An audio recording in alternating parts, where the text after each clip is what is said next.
Bismillahirrahmanirrahim. Assalamualaikum warahmatullahi wabarakatuh. Perkenalkan, nama saya Trisnawati. Saya adalah mahasiswi Universitas Terbuka semester 3 jurusan S1 PGSD-BI. Nah, kali ini saya ingin membuat video mengenai menganalisis kasus pembelajaran Pak Suparmin, yaitu pada mata kuliah TAP. Nah, video ini saya buat untuk memenuhi tugas 3 saya di mata kuliah TAP dengan tutor yang bernama Dr. Zuhri Saputra Hutabarat SPD MPD. Baiklah, sebelumnya saya akan membacakan dulu kasus Pak Suparmin ini.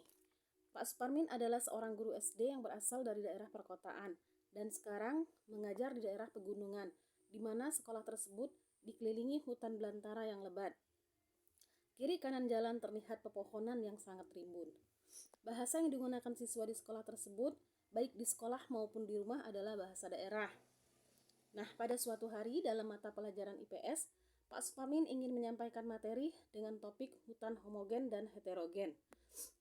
Pak Suparmin langsung bertanya kepada siswa apa itu hutan homogen dan heterogen, namun semua siswa terdiam, seperti merasa asing mendengar kata tersebut. Sebagian ada yang menjawab menggunakan bahasa daerah yang menimbulkan gelak tawa seisi kelas. Karena sedikit kecewa, Pak Suparmin lalu menuliskan definisi hutan tersebut di papan tulis dan meminta siswa untuk menghafalkannya, yaitu menghafalkan definisi dari hutan homogen dan hutan heterogen. 5 menit kemudian, Pak Suparmin menghapus tulisan di papan tulis tersebut dan meminta siswa secara bergiliran untuk menyebutkan definisi dari hutan homogen dan hutan heterogen tersebut di depan kelas. Namun, tidak satupun siswa yang mampu menyebutkannya dengan benar. Bahkan melafalkan kata tersebut pun mereka sangat susah. Nah, dari kasus tersebut, masalah yang dapat diidentifikasi adalah yang pertama, siswa kurang merespon pertanyaan yang diberikan oleh Pak Suparmin, atau respon yang diberikan siswa sangat rendah.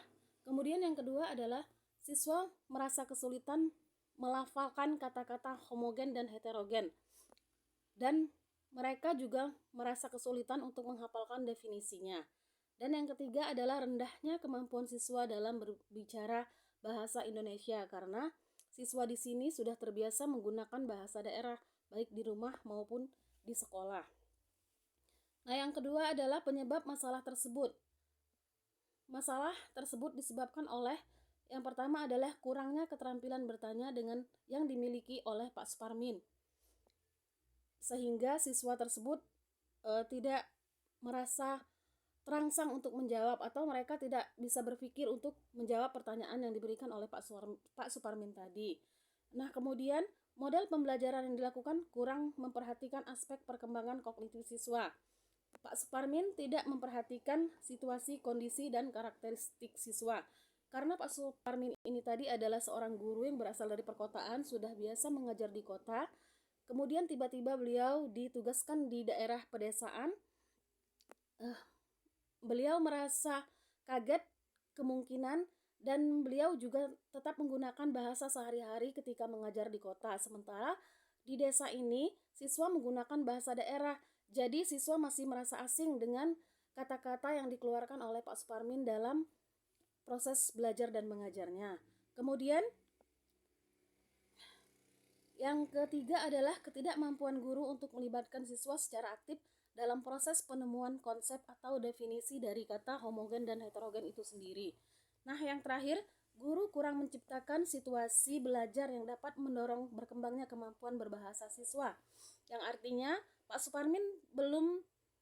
kemungkinan Pak Suparmin ini belum melakukan pendekatan kepada siswa, sehingga beliau masih menggunakan bahasa dari kota. Jadi siswa ini merasa bingung, merasa asing dengan setiap kata-kata atau kalimat yang disampaikan oleh Pak Suparmin ketika mengajar. Nah, yang ketiga yaitu alternatif pemecahan masalah.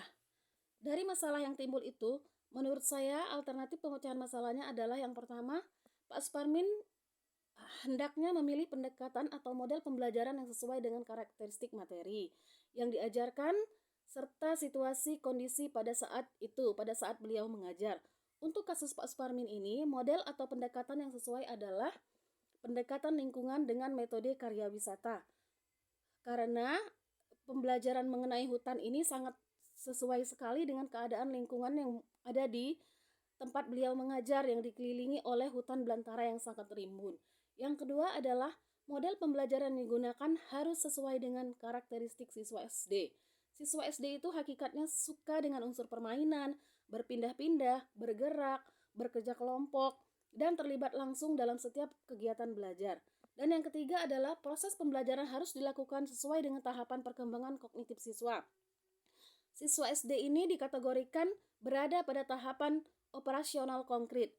Pada tahap ini, pembelajaran akan lebih mudah dipahami jika disajikan secara konkret, yang artinya siswa diajak untuk bisa melihat dan meraba langsung mengenai materi yang disajikan. Artinya, mereka akan lebih mudah memahami jika mereka mengalami langsung kenyataan di lapangan. Nah, yang keempat adalah kekuatan dan kelemahan setiap alternatif. Dari model pendekatan lingkungan dan metode karya wisata ini, kekuatannya adalah siswa terlibat secara langsung. Mereka bisa melihat, bisa mengamati, dan bisa meraba benda atau apapun yang akan diamati tersebut sesuai dengan materi yang diberikan. Mereka bisa terlibat secara langsung dan melihatnya secara konkret. Nah, kemudian kelebihannya atau kekuatannya selanjutnya adalah siswa merasa senang dan tidak bosan hanya belajar di dalam kelas saja. Artinya pembelajaran itu tidak monoton dilakukan di dalam kelas, tetapi sesuaikan materi yang diajarkan. Jika materi tersebut bisa kita ajarkan di luar sekolah, maka akan lebih baik siswa kita ajak keluar agar mereka merasa senang dan tidak bosan, dan pembelajaran pun tidak berjalan dengan monoton. Namun, pendekatan lingkungan dan metode karya wisata ini juga memiliki kelemahan menurut saya. Kelemahannya adalah jika siswa dalam jumlah banyak, kemungkinan agak susah untuk mengontrolnya, apalagi mereka ini berada di lingkungan hutan belantara. Banyak resiko-resiko atau bahaya yang bisa terjadi. Ini kemungkinan resiko yang akan terjadi atau bahaya yang akan dihadapi oleh Pak Suparmin dan siswa-siswanya tadi, seperti mungkin ular, ulat, dan sebagainya. Nah, kemudian untuk alternatif yang paling efektif menurut saya adalah memilih model pendekatan lingkungan dengan metode karya wisata. Dengan catatan, guru harus membuat kelompok belajar siswa, dan setiap kelompok harus ditunjuk siswa yang menjadi ketua, yang nantinya akan bertanggung jawab atas kelompok selama proses pembelajaran di luar kelas tersebut. Nah, menurut saran saya, Pak Suparmin ini sebelum terjun ke lapangan, sebelum mengajar di sekolah tersebut, alangkah baiknya Pak Suparmin ini mengadakan pendekatan secara pribadi dulu, baik itu terhadap orang tua ataupun terutama kepada siswanya. Karena apa? Dari situ beliau nanti bisa melihat karakteristik siswanya seperti apa, kemudian bisa mengenal lebih dekat lingkungan di sekitarnya, dengan tujuan agar beliau lebih mudah memetakan bagaimana proses pembelajaran beliau ini nanti akan berlangsung. Kemudian dengan menunjuk siswa, dengan mengenali siswa, beliau bisa tahu siswa yang mana nih yang bisa memimpin teman-temannya yang lain. Agar apa? Agar nanti ketika turun ke lapangan menggunakan metode karya wisata ini bisa berjalan dengan aman, nyaman, dan menyenangkan. Baik, untuk RPP yang saya sarankan kepada Pak Suparmin ini adalah pada kegiatan awal, yaitu menyampaikan salam, kemudian menanyakan kabar siswa, lalu melaksanakan kegiatan apersepsi, misalnya mengajukan pertanyaan seperti, "Nak, bagaimana cara kalian pergi ke sekolah hari ini? Kemudian sumber daya alam apa yang diperlukan motor sehingga motor bisa berjalan, Nak?" Nah, lalu bisa juga mengajukan pertanyaan, "Ayo coba sebutkan jenis-jenis sumber daya alam yang kita bahas di minggu lalu." Nah, bisa juga kita berikan pertanyaan, "Siapa yang pernah pergi ke dalam hutan? Apa saja yang ada di dalam hutan?" Nah, dengan pertanyaan-pertanyaan seperti ini memancing atau merangsang siswa untuk berpikir, untuk menalarkan pikirannya. Mereka berimajinasi dan mengingat-ingat apa saja yang sudah mereka lihat dalam hutan. Kemudian sumber daya alam apa yang diperlukan motor. Dengan begini kita merangsang pemikiran siswa untuk berpikir kreatif. Dan yang terakhir adalah menyampaikan tujuan pembelajaran. Untuk apa materi itu disampaikan. Nah, pada kegiatan inti, yang pertama adalah membagi siswa menjadi beberapa kelompok. Masing-masing kelompok diberikan lembar kerja kelompok yang berisi pertanyaan. Lalu, guru menjelaskan tentang tugas yang harus diselesaikan bersama-sama teman kelompoknya. Kemudian, guru membimbing dan mengajak siswa keluar kelas menuju lokasi hutan yang telah ditentukan. Nah, inilah tadi guru menggunakan metode karya wisata. Artinya mereka akan berwisata ke luar kelas, yaitu menuju hutan. Nah, kemudian di sini guru bisa mengajak siswa sambil bernyanyi. Misalnya nih, nyanyinya bisa naik ke puncak gunung, tinggi sekali. Nah, jadi guru dan siswa pun bisa merasa santai, enjoy sambil melihat-lihat di kiri kanan jalan pepohonan yang rimbun tersebut. Nah, kemudian siswa diminta untuk berpikir kreatif, mengamati setiap peristiwa yang terjadi, menemukan informasi, data, lalu membuat kesimpulan. Sambil berjalan menelusuri jalan ke hutan tersebut, guru sambil menjelaskan, "Nak, nanti di sepanjang jalan ini kalian amati ya, apa saja yang kalian lihat. Kemudian bagaimana peristiwa-peristiwa itu terjadi. Nah, apapun yang kalian amati, silahkan kalian tuliskan." Sebelumnya di pembagian kelompok tadi, guru hendaknya menjelaskan dulu tugas-tugas dari setiap kelompok. Misalkan nih, tugas ketua adalah memandu dalam perjalanan. Kemudian ada sekretaris. Sekretaris boleh nanti mencatat atau merangkum semua hasil pengamatan dari anggota-anggotanya. Nah, begitu bisa di skenario pembelajarannya harus dijelaskan terlebih dahulu sebelum guru mengajak siswa untuk terjun berkarya wisata. Kemudian, guru mengajak siswa ke lokasi yang memungkinkan siswa dapat mengamati kedua jenis hutan. Misalnya, ajak siswa mengamati sisi kanan dan kiri jalanan. Nah, di sini tadi Pak Suparmin ingin menjelaskan mengenai hutan homogen dan heterogen. Misalkan nih, di daerah pegunungan tersebut ada kumpulan hutan akasia atau hutan pinus. Sementara di sisi kanan nih, misalkan tadi pepohonan akasia dan pinus tersebut ada di sisi kiri. Kemudian pepohonan belantara atau hutan belantara ada di sisi kanan.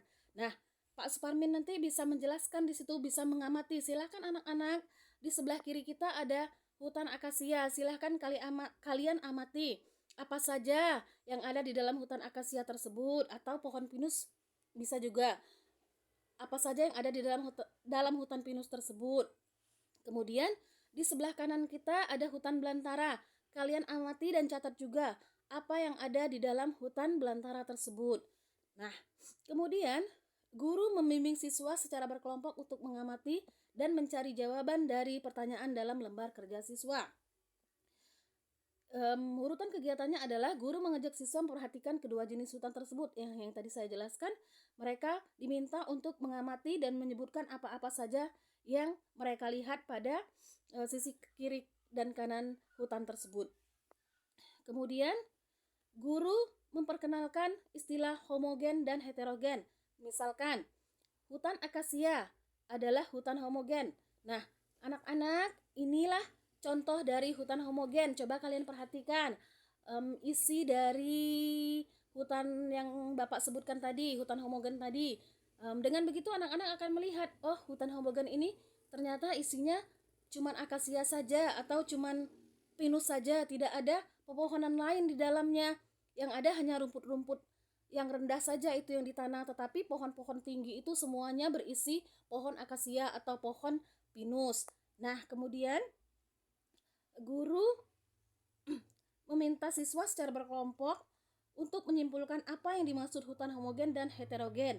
Nah, di sini tadi setelah menjelaskan apa itu hutan homogen yang menunjukkan hutan pinus atau hutan akasia tadi, kemudian guru meminta siswa untuk memperhatikan hutan belantara dan menanyakan pertanyaan, anak-anak, ini adalah contoh hutan heterogen. Coba kalian amati apa saja yang ada di dalam hutan belantara tersebut. Apakah ada perbedaan di antara hutan homogen yang Bapak contohkan tadi, yaitu hutan akasia ini, dengan hutan belantara yang ada di sisi kanan kita ini. Jika ada perbedaan, silahkan kalian tuliskan apa saja perbedaan yang kalian jumpai.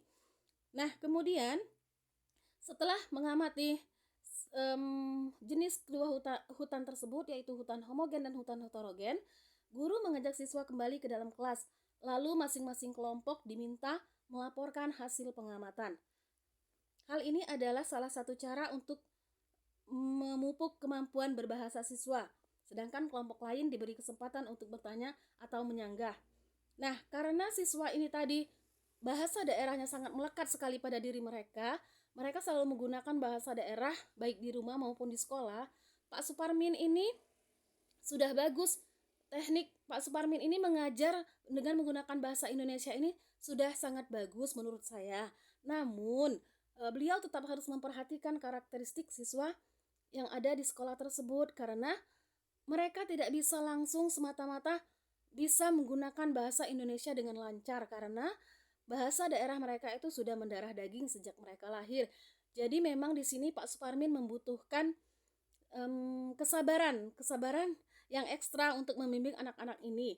Dengan melakukan apa? Dengan melakukan ini tadi, kegiatan untuk memupuk atau mengembangkan kemampuan berbahasa Indonesia siswa tadi. Dan hal ini saya rasa Pak Suparmin harus konsisten dalam melakukannya. Agar apa? Agar bahasa Indonesia anak-anak ini bisa melekat, kemudian perlahan-lahan mereka bisa nantinya lancar berbahasa Indonesia, paling tidak saat mereka berada di sekolah. Supaya apa? Supaya proses pembelajaran bisa berlangsung dengan kondusif.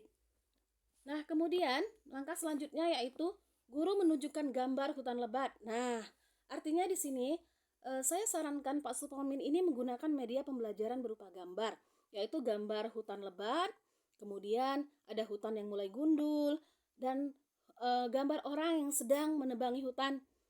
Lalu kegiatan selanjutnya adalah siswa diminta untuk mengamati gambar dan menceritakan apa yang dilihat pada gambar. Nah, tujuannya ini adalah supaya kita bisa melihat tingkat kemampuan berpikir siswa, agar kemampuan berpikir kreatif mereka itu bisa berkembang. Nalar mereka bisa berjalan dengan baik dengan mengamati gambar tersebut. Karena dengan mengamati gambar, setiap siswa pasti akan menjawab beraneka ragam jawaban di dalam itu.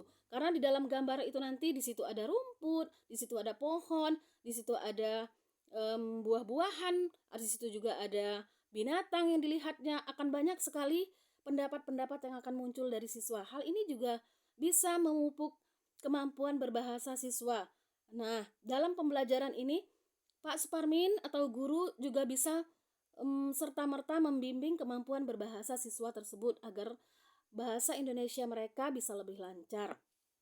Nah, berdasarkan jawaban-jawaban dari siswa, guru menjelaskan manfaat hutan bagi kehidupan. Nah, di sini siswa dilibatkan secara langsung dan aktif melalui kegiatan tanya jawab, sehingga tugas guru yaitu hanya memantapkan jawaban dari siswa, yang artinya menyimpulkan jawaban-jawaban dari siswa. Nah, pada kegiatan akhir, siswa diajak merangkum dan menjelaskan manfaat hutan bagi kehidupan.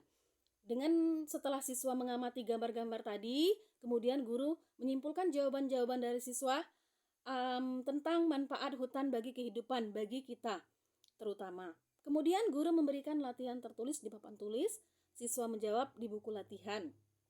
Lalu siswa mengoreksi jawaban dengan cara bertukar jawaban dengan teman sebangku. Setelah secara bersama-sama menentukan jawaban yang benar. Nah, di sini guru bisa melakukan kegiatan umpan balik dan tindak lanjutnya secara langsung. Misalkan nih, jawaban siswa banyak yang salah di nomor berapa, di nomor 1 misalkan.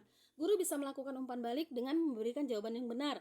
Bisa membahasnya lagi kenapa jawaban anak-anak ini banyak yang salah.